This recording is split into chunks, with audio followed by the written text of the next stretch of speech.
Hey everybody, I'm Aaron Simmons. This is Philosophy for Where We Find Ourselves, May 1st, 2024. Today, I figured we'd go for a walk together, think a little bit about Kierkegaard's notion of faith and reason, and put to bed this supposed idea that he defended a leap of faith. All right, let's put on our hiking boots and hit the trails.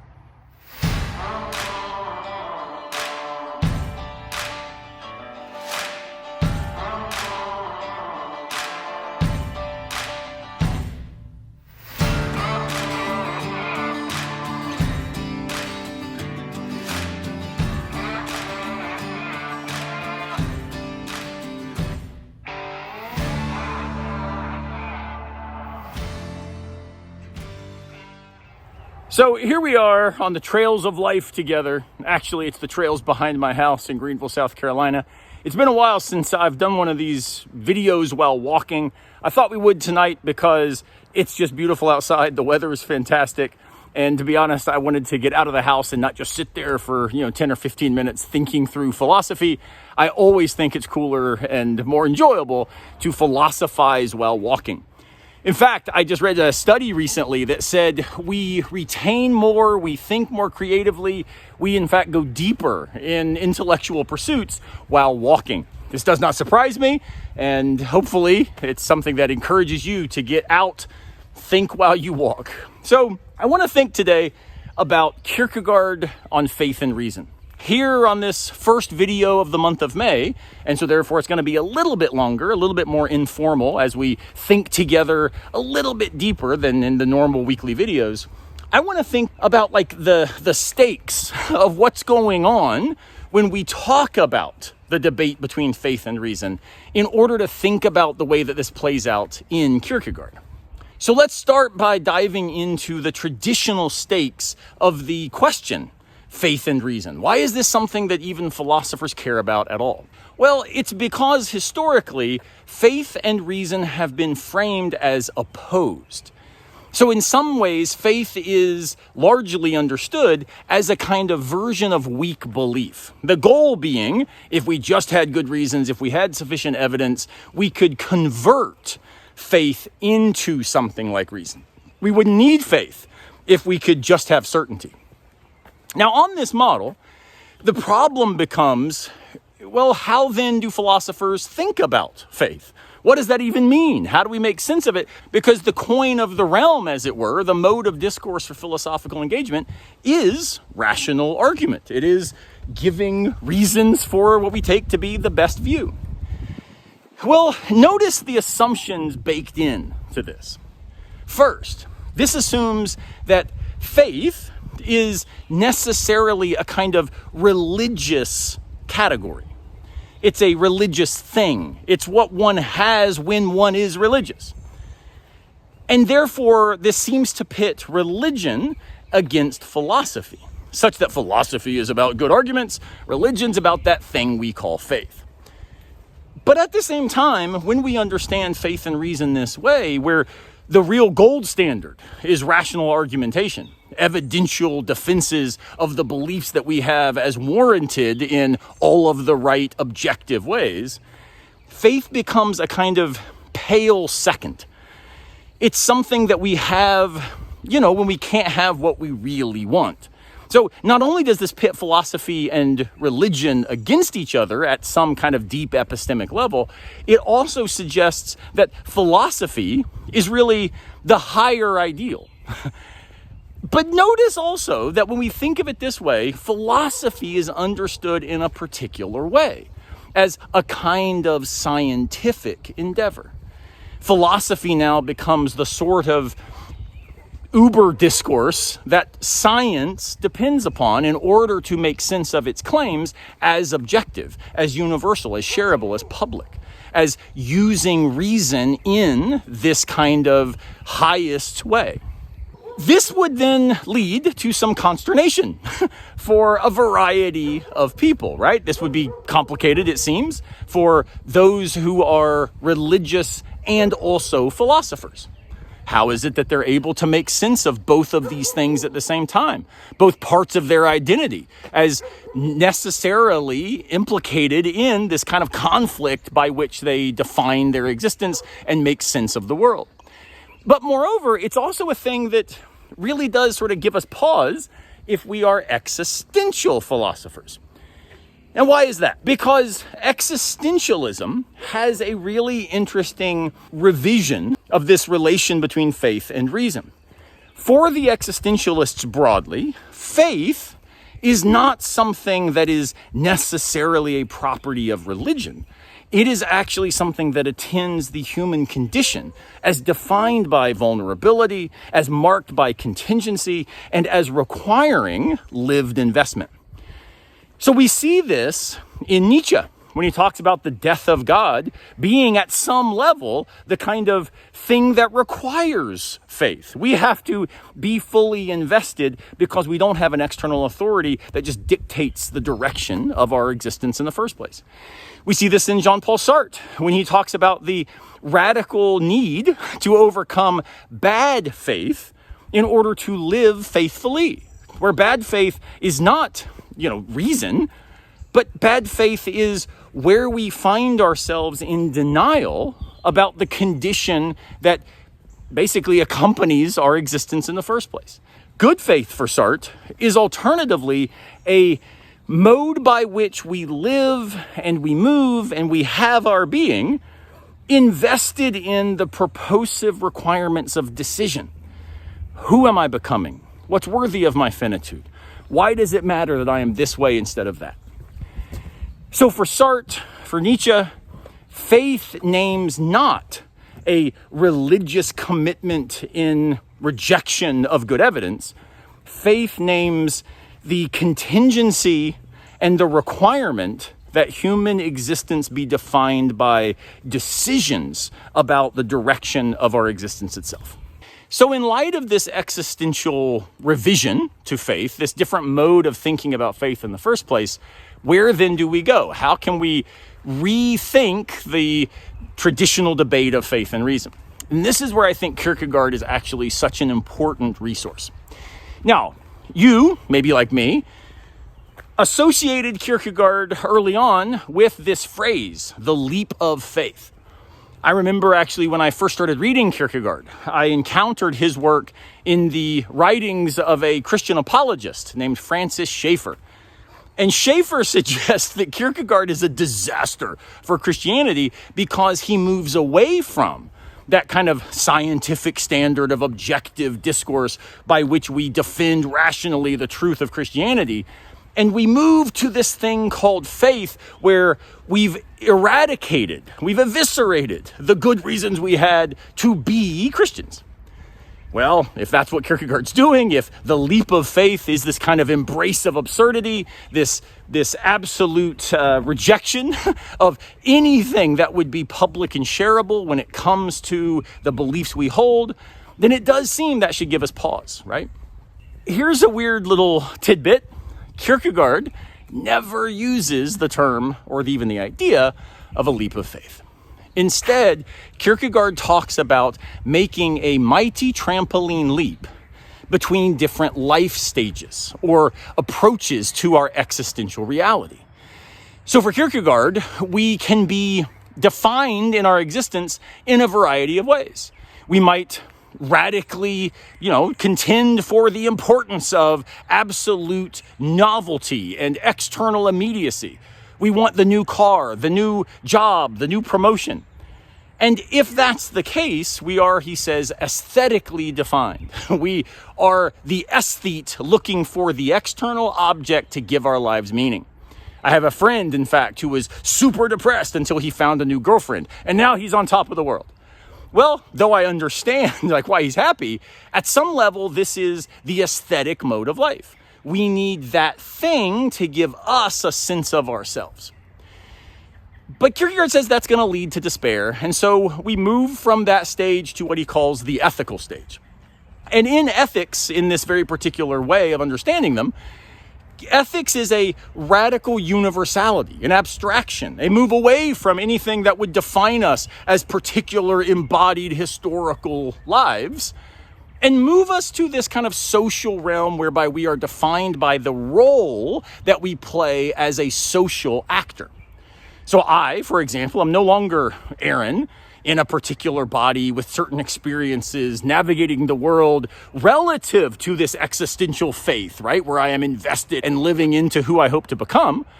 I am instead a husband, a father, a professor, right? I am all these categories by which my existence then has some sort of social capital.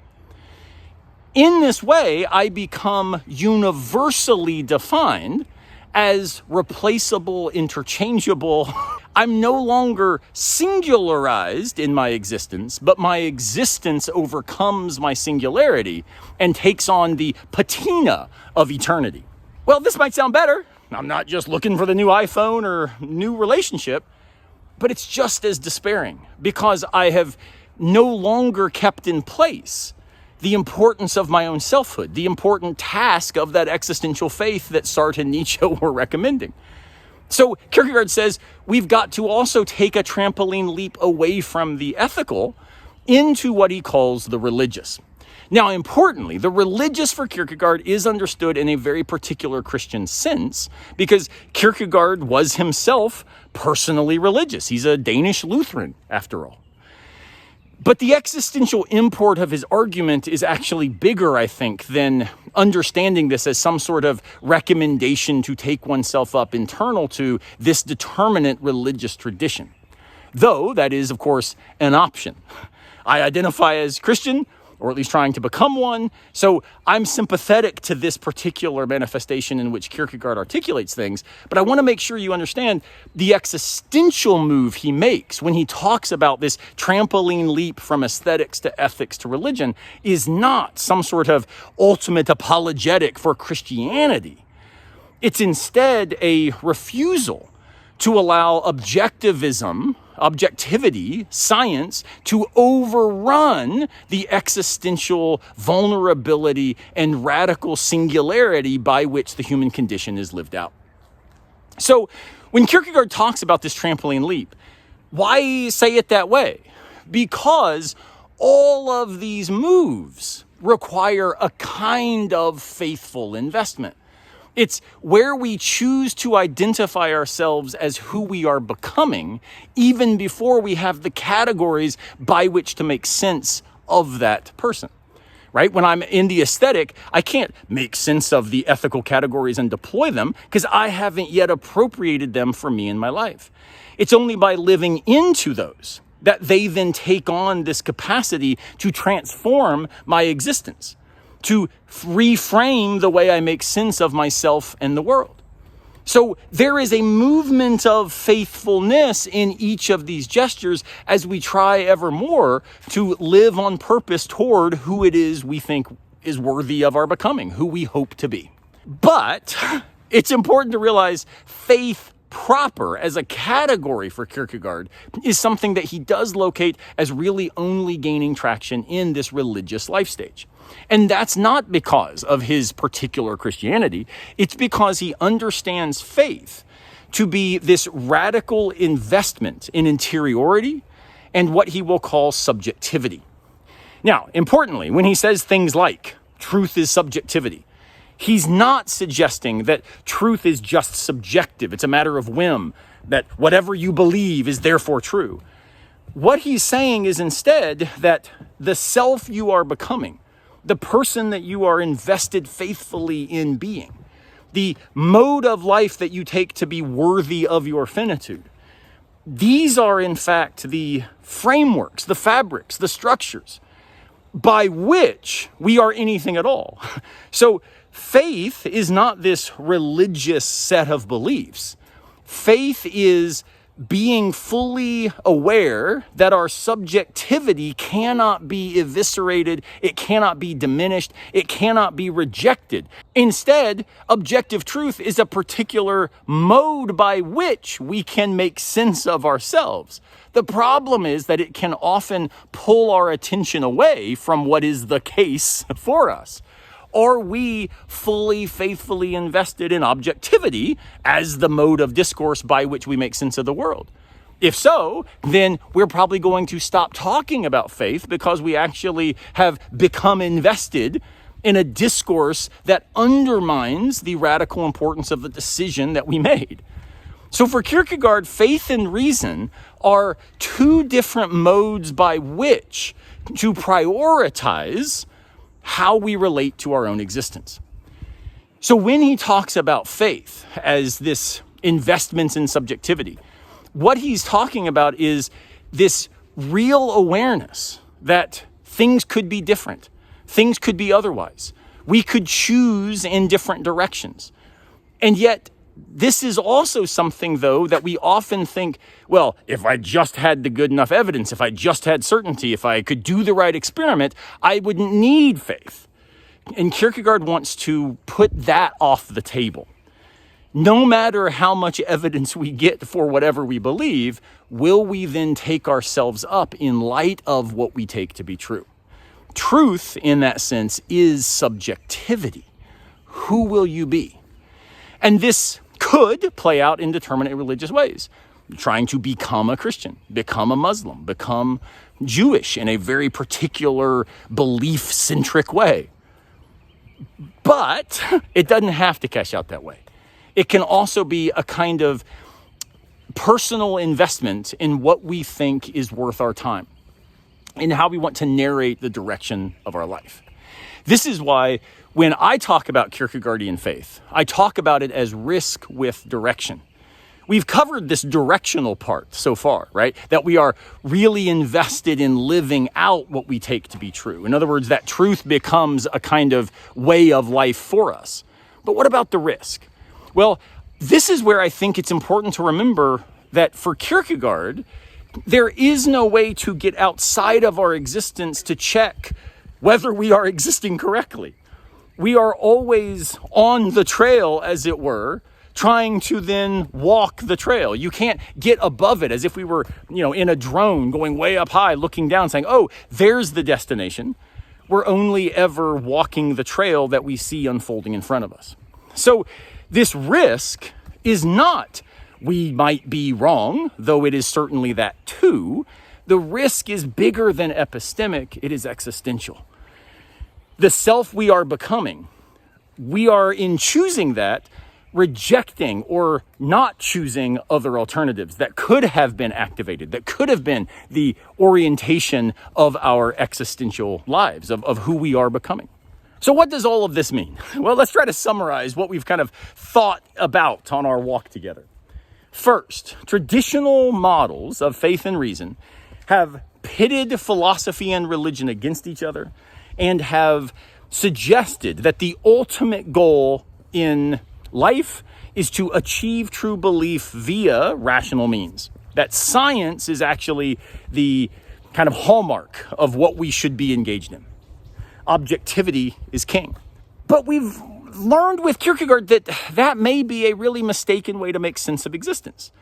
What if, with the existentialists like Nietzsche, Sartre, and Kierkegaard, we begin to think about faith as not some sort of diminished form of reason, not some weak belief that we wish we could convert into certainty, but it's a existentially invested mode by which we take up our very existence as the task of thinking well. Yes, truth matters, but the question becomes more, who then will you be in light of what you take to be true? Will you live into what you take to be worthwhile, what you take to matter about the truth that you claim to be the case? And this is where I think Kierkegaardian faith is rightly understood as a leap. It's a leap because we can't necessitate that we are making the right choice ahead of time. As Kierkegaard will say, we live forward and understand backward. In other words, we can, in retrospect, right, see where we've been. We can see where we've gotten to. Was that the right way? Did we get lost? But we've always got to keep living forwards, which means the risk continues. So I hope this is a helpful way of trying to rethink the relation of faith and reason, rethink the relation of religion and philosophy, such that we now recognize it's not that philosophy and religion are opposed. Religion is a particular historical mode by which faithful living can be actualized in our lives. And then we might ask, are there good reasons for a particular set of religious commitments? That makes tons of sense. I actually don't think Kierkegaard's opposed to that, despite the fact that there are many places in his authorship where he seems to be. I want to suggest in a Kierkegaardian way, whether or not it is Kierkegaard's view, that we should care about argument. We should care about giving good reasons. We should care about receiving objections and taking critique seriously. But we do so because we are invested faithfully in being the kind of persons who are hospitable to the views of others, who are humble enough to recognize that we don't have everything right, that what we think is leading us to the ranger station might actually be just getting us lost deeper in the woods. So why I think it's so powerful to think about faith and reason with Kierkegaard is not because Kierkegaard's view of faith is productive, which I think it is, but because it strips away the ease with which we think this is some sort of zero-sum competition, that one of these emerges at the cost of the other. Instead, we are faithfully invested such that we might be rationally committed. If we are all reason, we've lost our very humanity. If we are all investment without careful consideration of the evidence at hand, we are just foolhardy. Remembering both can be compatible, and yet the risk remains, and the direction is always something that has to be decided as a result of our agency. That's where I think Kierkegaardian faith really begins to sing. I hope you like the melody. I sure do. Thanks for taking a walk with me. I'll see you next time, unless a piano falls on our heads.